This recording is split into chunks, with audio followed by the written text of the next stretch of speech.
Pencurian uang dari kotak amal di Rumah Sakit Umum Daerah Muyang Kute, Bener Meriah, Provinsi Aceh terekam kamera CCTV. Polisi berhasil meringkus pelaku setelah menerima laporan dari warga setempat.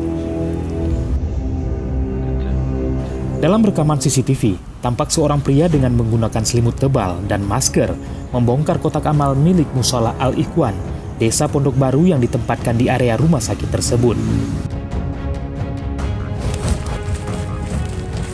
Dari hasil pemeriksaan CCTV diketahui pelaku telah melakukan aksinya 2 kali dan berhasil menggondol uang sumbangan sekitar 5 juta rupiah.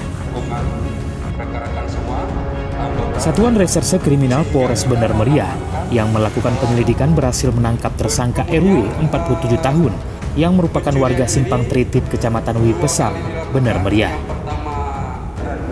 Kasat Reskrim Polres Bener Meriah, Ibtu Bustani mengatakan, dari tangan tersangka polisi mengamankan sejumlah barang bukti seperti tang untuk membobol kotak amal, batu, kotak amal, serta pakaian yang digunakan pelaku saat melakukan aksinya seperti yang terekam kamera CCTV.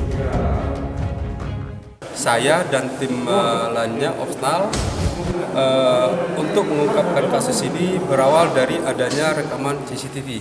Sehingga rekaman CCTV itu kita analisa, kemudian kita pelajari frame per frame, kemudian mendekati daripada seorang pelaku yang kita curigai, lalu kita amankan, kemudian kita kaitkan dengan perbuatan-perbuatan yang ada, kemudian kita kaitkan juga dengan barang-barang bukti yang ada di kita sebagai alat bukti petunjuk di dalam berkas perkara nantinya.